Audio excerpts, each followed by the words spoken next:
This is Talk of the Town, a weekly program featuring community events happening in and around Northeast Michigan. With your host, Bradley Summers. And get the latest from Alpena Community College with ACC President Dr. Don McMaster. And now, today's Talk of the Town.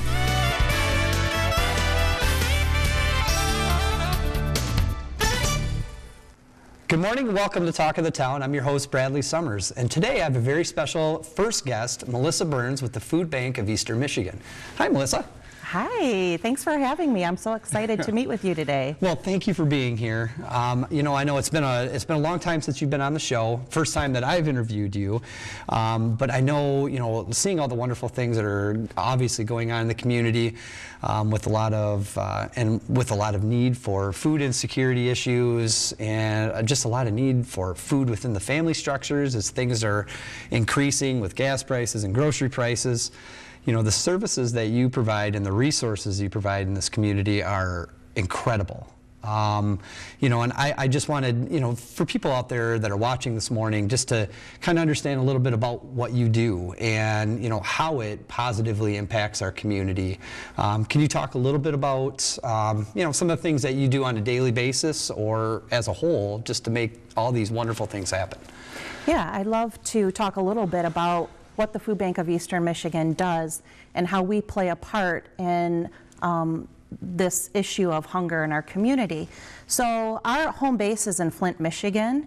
We cover 22 counties in Eastern Michigan, and I oversee 12 of those counties. So I am so grateful to be able to work with a network of over 700 partners to distribute to our neighbors in need. And these partners that we work with, they are food pantries, soup kitchens, senior centers, shelters, any group that distributes food, they can become a member of the food bank. And some people in our community, they know that this food is out there, they might not know where it comes from. And it comes from our warehouse in Flint. And we have just tons, literally tons and tons of food in the warehouse. Some of it we get from farmers. Some of it is donated from retail partners like Meijer and Alpena and Walmart and Alpena. We really couldn't do it without their donations. I mean, they're just huge partners. And some of the food we purchase so that we can make this available to our partner agencies like St. Vincent de Paul and Alpena or Feed the Need and their pop-up pantry. Yeah, that's awesome. And and that food doesn't just go to like the Salvation Army, it also gets distributed to other organizations as well that partner with these places, which I think is an incredible resource because there's such a need right now for these boxes of foods and the distribution and everything that goes into it. It's not just like you're getting a box full of Twinkies and there's time and care and consideration that goes into these into the distributions and what you're offering. If I was in Alpena and I was in need of some of these resources, how would I reach out? That's a great question. So our website is fbem.org. We have a calendar on our website that shows all of the pop-up pantries happening throughout the region. There also is a list of partner agencies like Salvation Army and Alpena with a phone number that you could call to find out when their distribution is. And folks can always call me too. I love talking to people in our community and helping them get the food they need to feed their families. And it is really tough right now. And that's why we're here. It doesn't matter the circumstance. Everyone deserves to have healthy, nutritious foods. And that's why we're here. Yeah, and it's not just for the individuals that can't just afford it. It's also for people that need access. I mean, some of our elderly in the community need these resources just as much as a struggling family does. And I know they end up at their homes too. You know, and through those partner agencies, you know, you're able to identify so much more. And, you know, that's kind of what we were talking just before we started taping. It's the spirit of our community is to bring all these partners and collaborators together to make this a better community in any way that we can. And, you know, it starts with the housing, it starts with food, it starts with, you know, childcare and, you know, these other really important aspects. But, you know, with 12 counties, you know, it's not just Alpena, you know, that your scope is with. You're also having these pantries in a lot of different areas, correct? That's right. And we try to get into some of the more rural areas with the pop-up pantries. I know transportation is often a barrier for families. So right now we are looking at ways to expand our reach through home delivery. It's not a project that has started yet. We're talking about it. We also are doing a feasibility study with Feeding America. To potentially bring a warehouse to northern Michigan so that we can easily distribute more food and more fresh foods to our neighbors right up here in Northeast Michigan. So we do have some things on the horizon that we're talking about. It takes a while to get there, but we do recognize the need in the rural communities, and we want to address that need. Well, and there's so many wonderful partners that still have yet to be asked, I'm sure, in this community, with so many different, you know, farmers and people who are, you know, from ground to plate that have that opportunity to say, well, we have this extra produce, instead of just throwing it out or seeing it rot, you know, going to somebody that's going to be able to give that to people. And, you know, the fresh fruit options I know are some of the more, are really important, you know, not just all the packaged and processed foods, but, you know, being able to give someone fresh carrots and broccoli. And, you know, I've seen these boxes, you know, I've seen the distributions, I've seen the impact that you have, and, you know, the amazing care, like I've said, you know, that goes into each one of these is pretty astounding. Yeah. You know, is there anything, you know, else before we wrap up the segment that you would really like people out there to know about the Food Bank of Eastern Michigan? Yeah, sure. So if you're wondering at home what you can do to help this cause, you can always volunteer your time. You could reach out to me and I could partner anybody with a local partner agency to find a volunteer shift. You could also donate to the food bank or any local organization that you know distributes food. So there are ways that everybody can help. And if there is a person that needs food, reach out to me. I can make sure that we get food in your refrigerator, in your pantry. We are here to help. And it's because of all these partners and local donors that we can offer this to our community. And the website again was febm.org. fbem.org. fbem.org for more information. So please visit the website. But thank you so much, my friend, for being on the show here today and talking about the Food Bank of Eastern Michigan and the resources that you have. Thank you for having me. It was great to see you. It was a pleasure. Stay tuned after the break for Andrew Augustine from the Thunder Bay National Marine Sanctuary. Welcome back, everyone. I'm joined on the second segment with Andrew Augustine, the Visitor Experience Director with Thunder Bay National Marine Sanctuary in NOAA.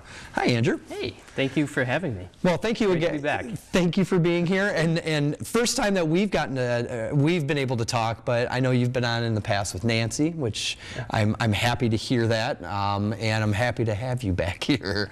You know. And there's so many reasons why I'm happy to have you back here. I mean, not only are you a neighbor at the organization that I work at, just behind us, but NOAA and the Thunder Bay National Marine Sanctuary bring so many resources into this community, and you have the wonderful opportunity and the job of all those people that come in the door to have the great experience and see things about the work that you're doing. Can you explain a little bit to everybody what you do at NOAA? Yeah, so I like to tell everybody I take off one hat and put on another. I have a lot of hats within the organization, but as soon as you walk through the doors of the Marine Sanctuary, that kind of encapsulates everything that I do. So I am the gift shop manager. I work with many of the education programs, so if you need to book a classroom cruise, a motor coach, just a field trip, any of that. Anything breaks in the exhibits, just kind of being the liaison with the lessors and getting things fixed around the sanctuary. Any large projects from the top down, glass bottom boat, any of the cruise ships that come through, I kind of do it all. So wow. It's a very interesting role. I love it very much, and couldn't see it being any other way. You know, and talking just briefly, talking about the cruises that are coming into Alpena. I mean, this is kind of new to our area for what, the last like 3 years or so. Well, there's been a lot in the past. Well, I say a lot, but a handful might remember. The Hamburg was here a handful of years ago, and there's been other various ships that have been in and out. But the Viking cruises are the ones that started last year, so this would be year two of that. And that, and you know, I just you know, talk about those things, but you've got, you know, hundreds of people that are coming off these boats into our community to, you know, visit our shops, eat at our restaurants, visit NOAA, see the resources. I mean, how much fun is that? It's so much fun. It was a crazy experience last year. It was our first day reopening, was cruise ship day. So that was our diving into experience of the summer and just having the first Viking cruise ship come here. This year it's going to be 2 ships, 20 visits. Last year it was 7 visits, so we're well broken in at this point, and kind of helps us to get just our minute-to-minute schedule down for next year. But it's about 400 people that come every cruise. We're trying a lot more to get those visitors downtown and throughout the area, but they have a selection of different things that they can do when they come here. And this cruise has sold out. It's just sold like hotcakes. So my understanding is they're sold out through next year. And it's a lot of individuals from throughout the United States, and their first experiencing of the Great Lakes is on a cruise ship. It's pretty amazing. That is, and you know, and with your position, with so many different hats that you are wearing, I didn't realize that you were, you know, with the big projects, small projects, not only that, and the gift shop, and you know, I didn't realize you were wearing all of those hats too. Which, wow, that's incredible. Especially like on cruise ship days, you might see me in my crew uniform, working on the glass bottom boat, narrating a tour. If it's rained out or anything like that, I might be by the tank with an ROV, or working in the gift shop selling the goods and changing out the toilet paper if need be. And you know, with you know, those resources that you're providing, what kind of things are you doing to try to keep things like fresh and new and different? So one of the newest things, if you've walked by the bike path in the past year, has been the basketball courts that kind of popped up. A lot of the work that's gone on, and kind of that corner by the skate park water tower. It's a 5-acre chunk of property back there, and back in the day, those of us that remember it as lagoons from the paper company will notice just how different this looks, and that is such an excellent thing that got finished here this past fall. And even on the days like today, I would not be surprised in the slightest if there's kids out playing basketball. So that whole back area is going to be developed a lot more. You might see some pavilions, playground equipment, things like that. There's a labyrinth that was being built, or is being built. It's in process right now. So that's stenciled out there, poured on a 30-foot concrete pad. And just, there's so much more going to be done outside. Can't get into the details of all of it, but it'll be a great inclusive space just to bring all those different people through. And that's just an awesome creative way to, you know, give resources to our young people as well. You know, with the skate park being right there, and then, you know, with the basketball, I mean, there's many times I left last summer and there's 20, 30 kids down there shooting hoops at 6 o'clock at night, which is awesome, because that's something positive they're doing together instead of maybe out doing something they shouldn't be doing. There's a lot worse things that they could be doing than playing basketball, that's for sure. So when, you know, talking about the glass bottom boat too, when do the glass bottom boat tours start? Well, it's kind of dependent on when the ice goes away. So hypothetically, it could be in the river right now because we have no ice coverage in the river or the lake, but the marina is still iced in. So the earlier start we get to spring, the first cruises we'll be able to offer for the Viking cruise ship is their first visits, I believe, on May 2nd. But we'll be offering classroom cruises possibly late April. We're prospectively booking. So the season will start sometime around April. depending on when that ice is gone, and run through that first week of October. So we have a very long season, but it could be starting. We're only a couple months away. It's hard to believe. Well, and I know you do so many things too to get more people out into the bay to see the shipwrecks and, you know, steward all of the cool things that are out there for people to adventure and to seek out. You know, I know there's a lot of, you know, with Daniel Moffat, you know, I've had on the show as well, talking about some of the educational pieces, which I understand too is one of your hats that you're helping with as well. But just getting kids out there too to help understand what's going on in a bay and to see a shipwreck and, you know, and to share that information, that's got to be a pretty awesome thing for you to do as well. It's one of the most rewarding things about my position are the classroom cruises every spring. So we have about a dozen booked right now. We'll probably have upwards of 20 cruises, classroom cruises booked before it's all said and done. The program that Daniel had talked about, the Get Into Your Sanctuary, is going to have every third grader within the Alpena Public School system will have a classroom cruise this spring. So we're looking forward to that. Get all those smiling faces, and it's if you're working on the upper deck, for anybody that's ever been on the boat, and you know when you're over a shipwreck because you can just hear it, and you can hear the excitement in their voices as soon as they start shouting about the shipwreck out there. But to get those fresh faces out there, to experience and start that love of history and preservation of what we have here, it's an amazing thing about the job. Well, Andrew, I can feel your love with what you get to do and pass on to this community, and thank you for what you're doing at the sanctuary to make all these things happen. So, but thank you so much for your time today. Thank you for having me. I appreciate you being on the show, and I look forward to more conversations in the future. Absolutely. And thank you to all of us for joining us today as we continue to endeavor the world of nonprofits in our community and hear about all the wonderful updates and things that are going on. Stay tuned after the break for the ACC segment with Don McMaster. Greetings, everyone, and welcome to Talk of the Town. I'm Dr. Don McMaster, president of Alpena Community College. We're filming on a snowy Friday morning.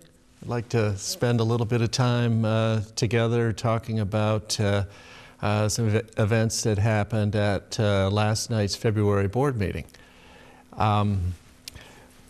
We covered three main topics. One that I've touched on before, and it'll probably be the last time this semester I touch on it, but it's worth touching on, I think. And it is our spring semester enrollment. In our spring semester enrollment at ACC was up 12.5% in head count. That's a pretty large number.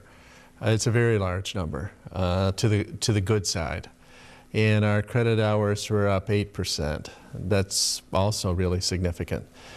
And that 12.5% was first in the state among Michigan's 28 community colleges, according to the registrars that submit that data.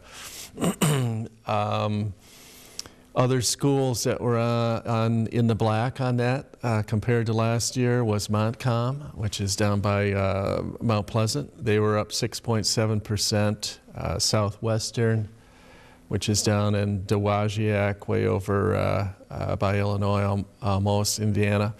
They were up 6.5%. Delta, which is in the Tri-Cities area, they were up 5.8%. Kirtland, our neighbor to the west, up 4.2%. That's where the next highest enrollment, head count enrollment gains compared to spring semester of 2022. But 17 of the 28 community colleges were down in head count compared to last spring semester, so more than half were down.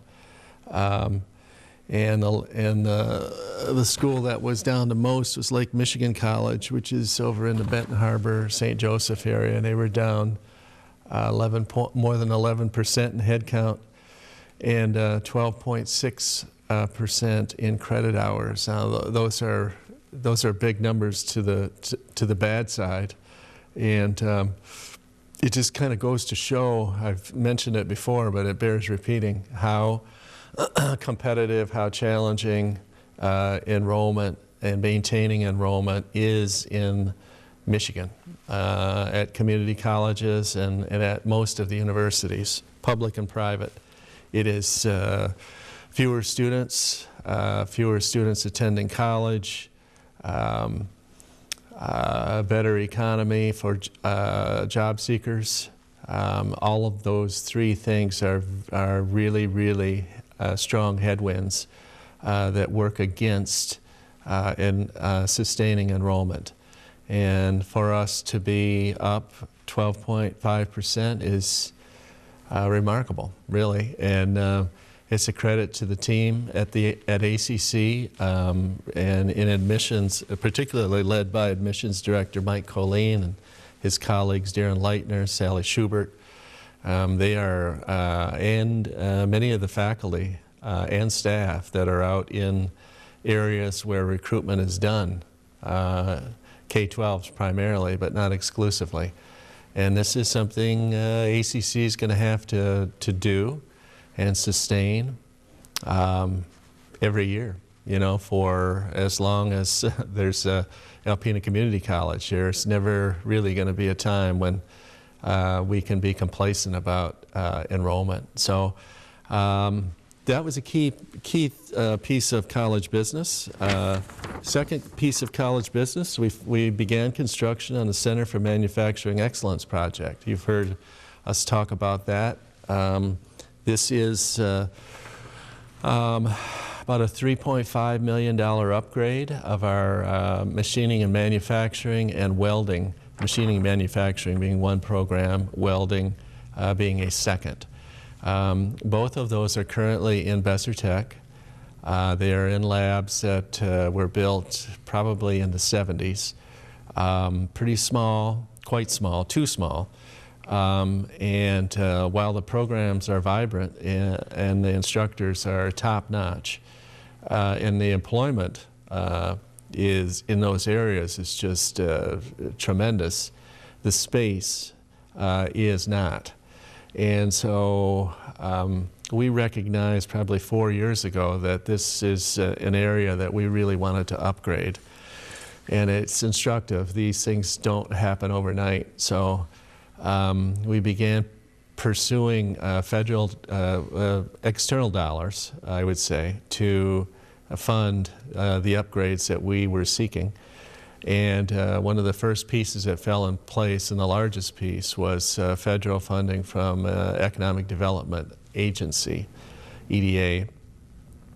And we were fortunate to have somebody who was familiar with Alpena and Alpena Community College in that agency, former Target director Lee Sheary, great guy, and he became an advocate for our proposal, which fit in the funding stream that EDA manages and that Lee manages specifically.